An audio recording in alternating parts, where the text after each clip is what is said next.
Well, here we go. This is going to be our first episode of Back of the Bus Stories. And essentially what this is me trying to recreate that atmosphere of being on the back of the bus, headed to a road trip or headed home with your teammates, with your buddies, and just telling stories and cutting up and having fun. So I'm asking guys to send me, clips anywhere from a minute to 10 minutes long, and we'll compile them and put them out there. So just some good old-fashioned locker room back of the bus stuff. So hope you guys enjoy.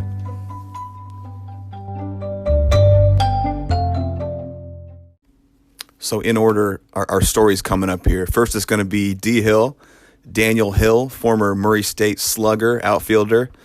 And he's got some stories, one being his dad, actually, Walter Hill, Bubba, who played at the University of Houston back in the day. He's got a really crazy College World Series story. And then he's got a funny story about a former teammate at Murray State named Chris Craycraft. And then furthermore, on D. Hill, I got a few funny things to share. This guy's hilarious. I never played with him, but I still think of him as part of this Breads family. When I think of who am I going to text if I want to send out a text to Murray State guys, D. Hill is always involved. And there was one weekend I came back the year after I graduated, I believe, and he had the weekend of his life. I've never seen anyone hit like it. I swear he hit 5 home runs and 6 doubles in a weekend. And probably his greatest moment ever as a baseball player. And that's the only games I ever saw him play. So in my mind, D. Hill is the greatest hitter that ever lived, and he always will be. After that is a story shared between myself and Marc Harmon, former Murray State pitcher, good buddy of mine, one of my catfishing bros. We've got a really funny story, kind of how our friendship kind of started. And then I throw a bunch of stories that I felt like would be funny here on. So this is going to be Back of the Bus. Enjoy.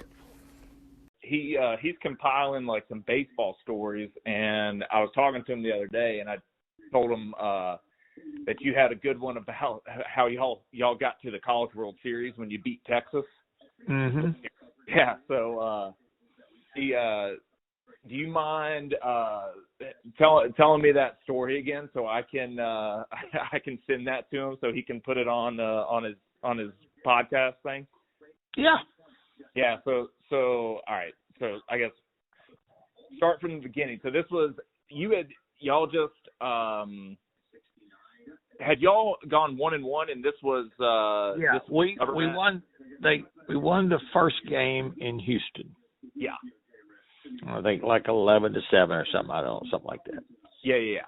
Then we went to Austin, and we lost the second game. Okay. So we were playing the third game, and we went into the 8th inning. We were down 3-1. Yep. And we had 2 outs in the top of the 8th, and Tom Pachorik was up.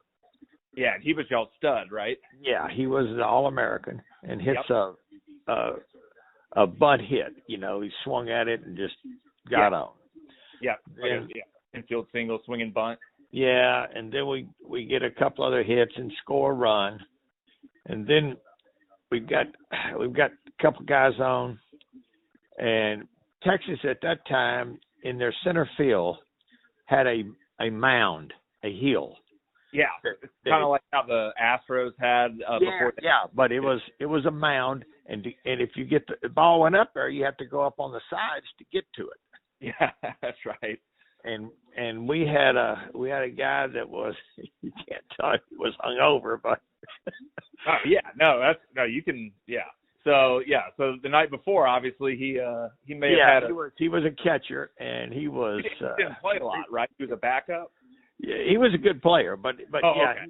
he wasn't. He was a backup. Yeah. And he was basically hungover, but he went and pinch hit and hit a triple up on the wall. Yeah, so he hit it and it got hung up there. Yeah, and then we went ahead 4-3, and then we went to the 9th inning, and we got 2 outs, and Texas had a guy on second, and they hit a ball kind of up the middle, and our second baseman was able to get to it. He knocked it down. Yep. And their coach sent the guy from second, and we threw him out. Nice. So I mean, he was out by 10 steps, but the coach, I think, coach thought the ball was going to get through. Gotcha. Anyway, Yeah, and so that was how that's how we beat them, and that was Bib Falk's last game. He's a legendary baseball coach. He'd been at Texas for I don't know how long, but that was his last game. So nobody thought we had a chance. Yeah, so I was gonna say, so weren't y'all were underdogs kind of going into that? Absolutely. Yeah, we were lucky to even get to go to the playoffs because we had to win our last 3 games in the regular season just to get a chance. We were an independent. We were not. That's right.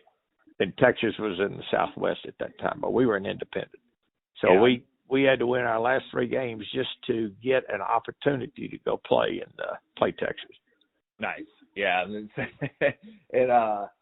So yeah, I couldn't remember. Didn't you tell me that the catcher that hit the triple, he was like basically sitting on the bench with like a towel over his head? Oh yeah, he was. And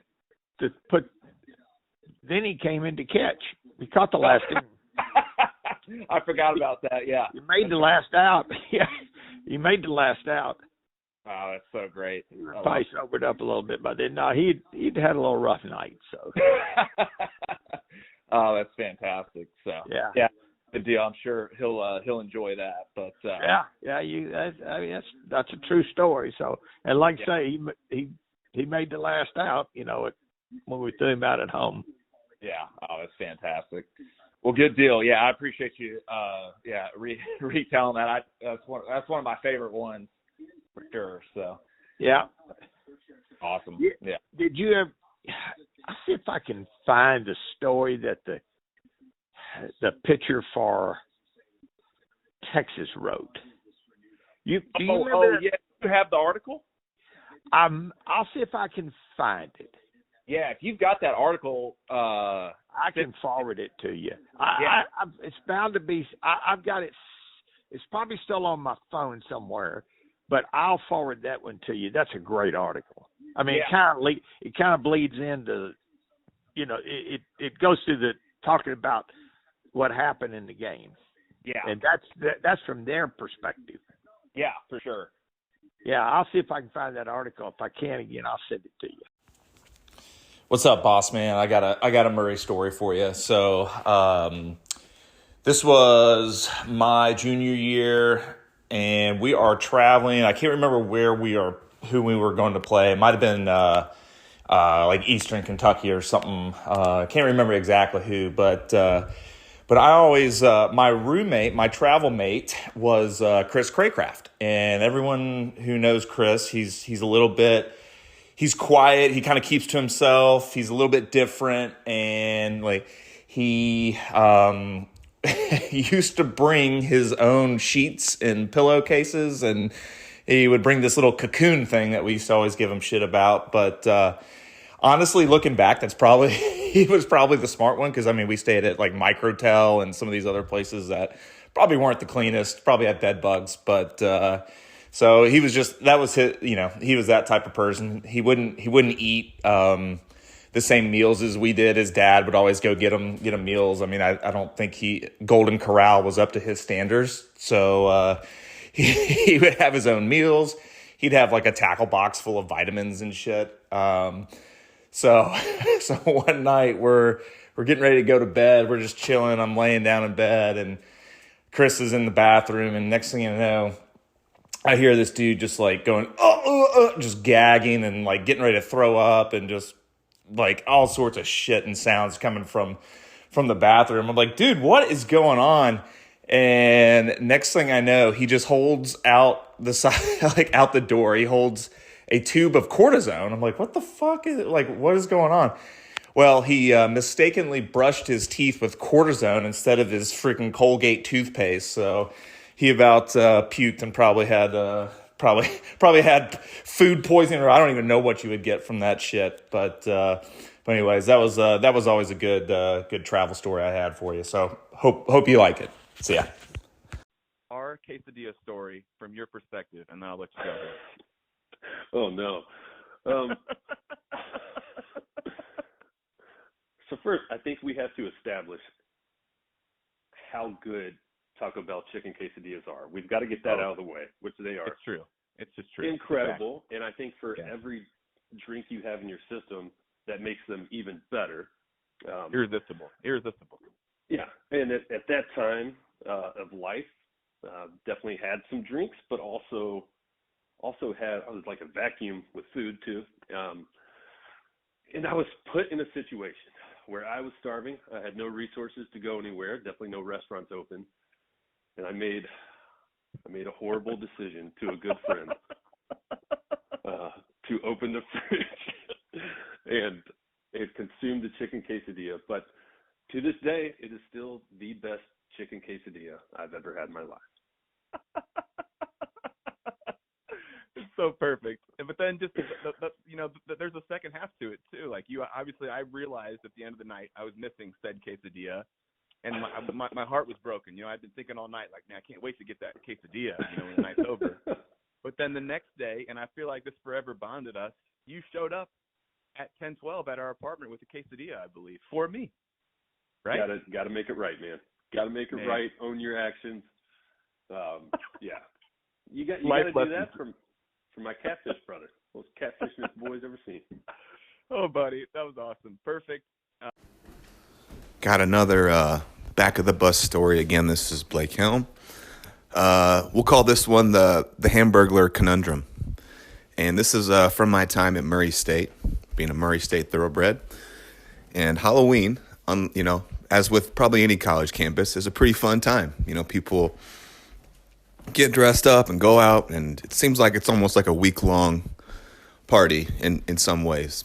Murray State being no different. And we had a teammate, I'm not going to say his name, but had a teammate that had an amazing Hamburglar costume. And I want to say his sister made it for him or someone in his family, but it was like a custom-made Hamburglar suit, and it was the best Hamburglar suit you've ever seen. It was fantastic. And every Halloween, that's what he was. He was Hamburglar. He wasn't thinking about a new costume. He was Hamburglar. And so I was at Murray State for 2 years, and I want to say both years during kind of the week-long festivities of Halloween, the Hamburglar ended up sleeping on our couch.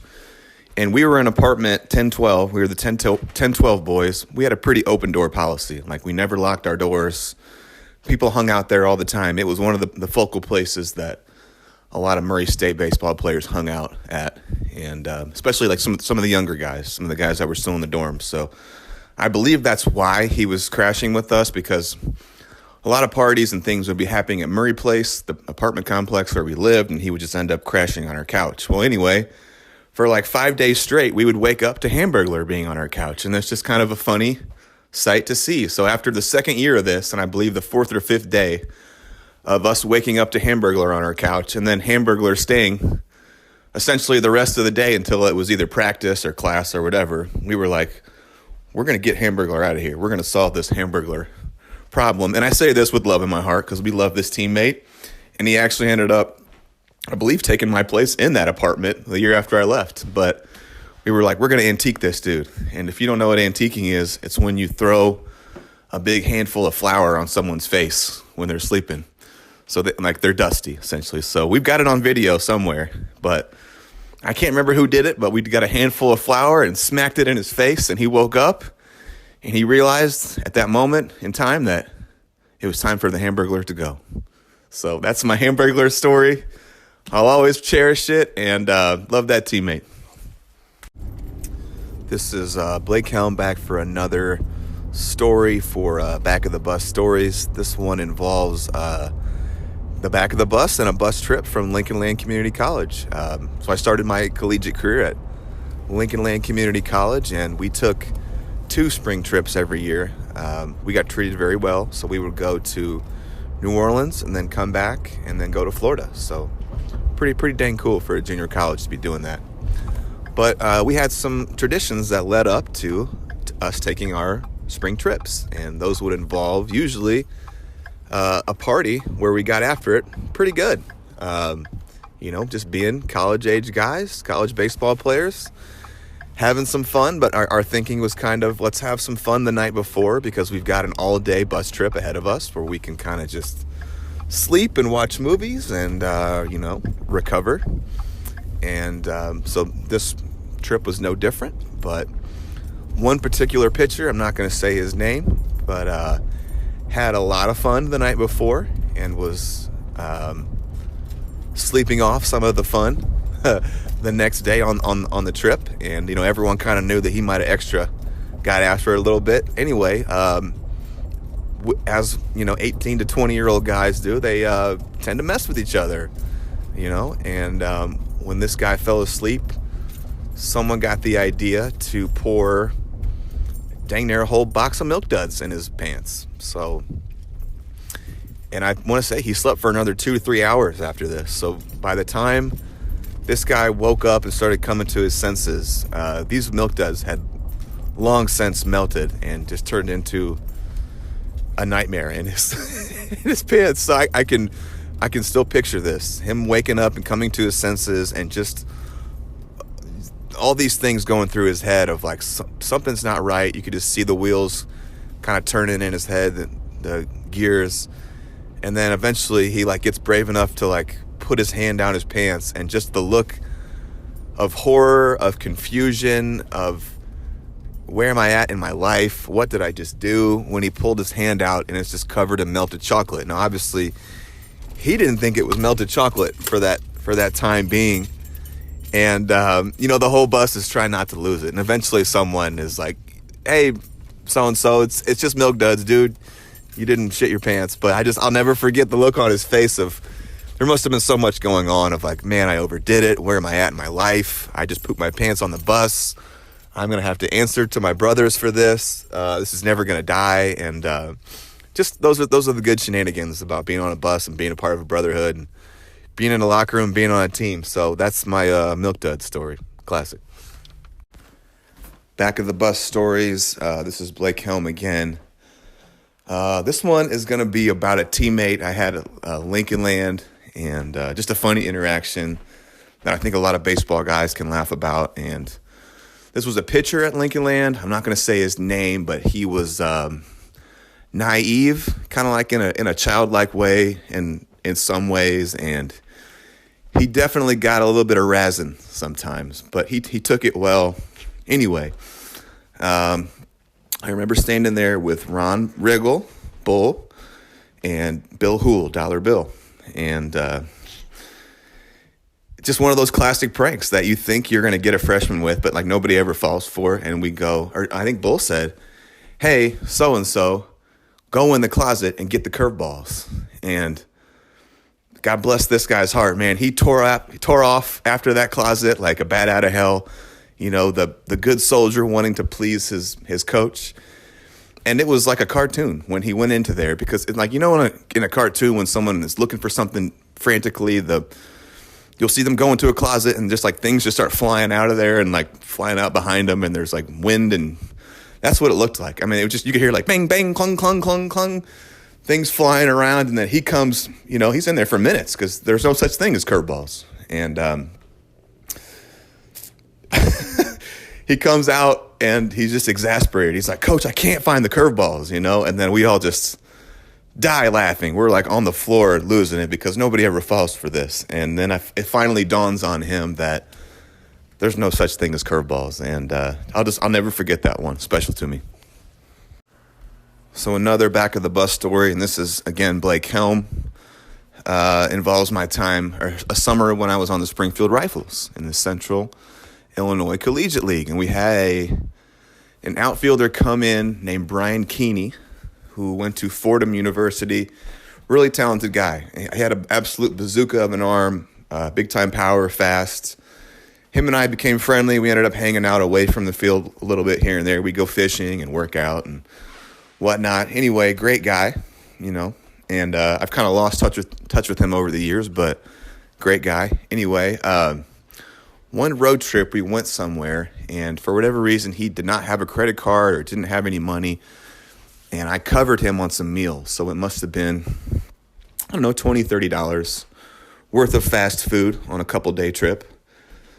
And he was like, yeah, I'll get you back when we get back in town. And I'm not a big fan of asking friends for money, of pestering them for money. I feel uncomfortable doing it.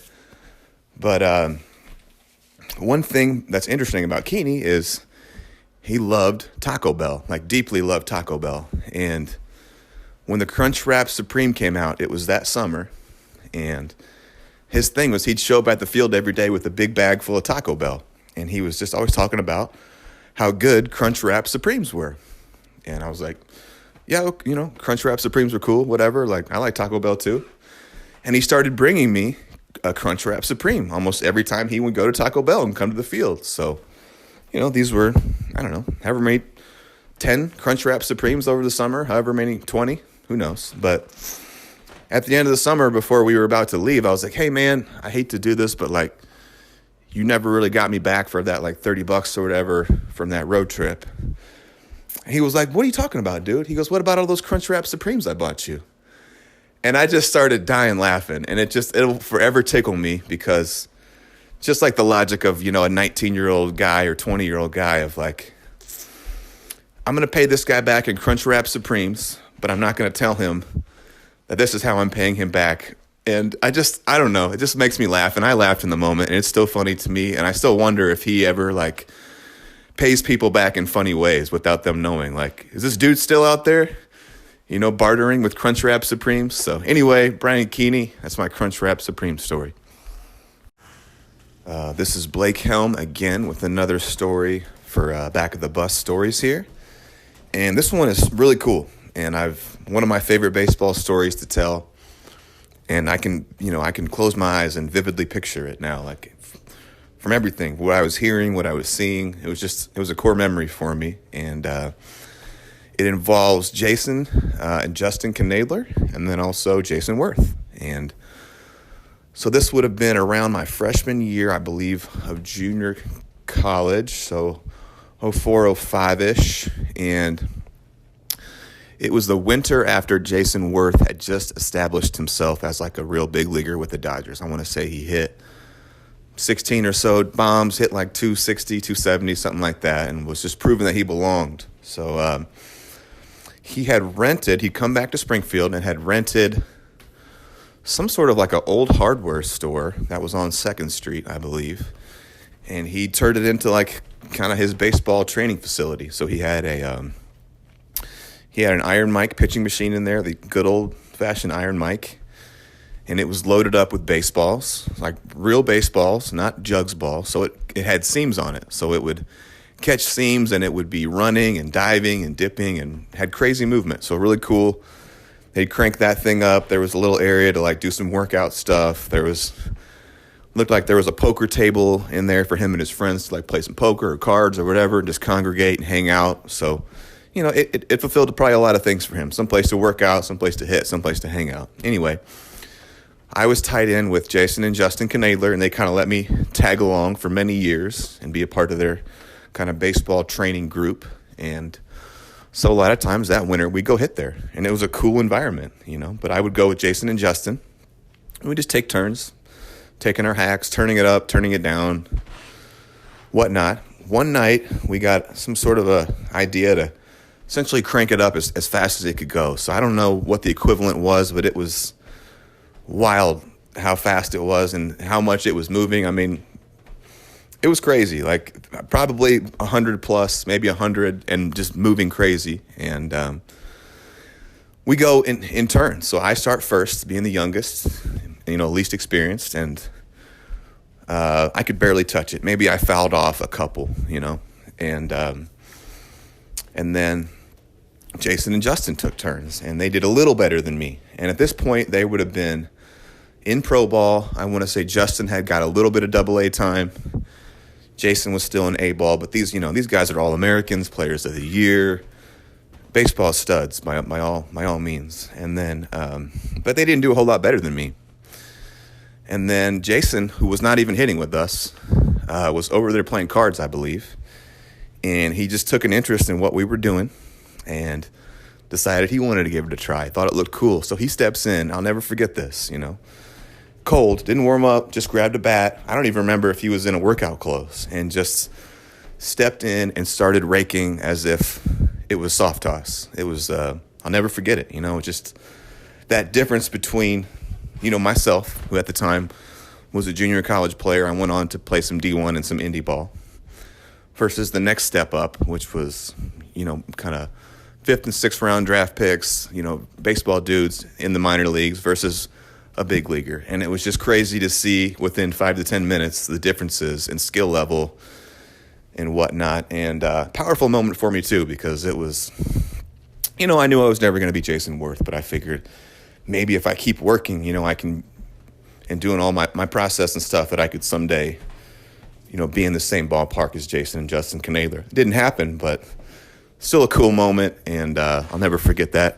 The song that was playing, I can remember it. It was Juvenile, In My Life. So I'll never forget that. He had a sound system that was just pounding in there, and I remember that song playing, and I'll always associate that song with Jason Worth putting on a hitting display that I'll never forget.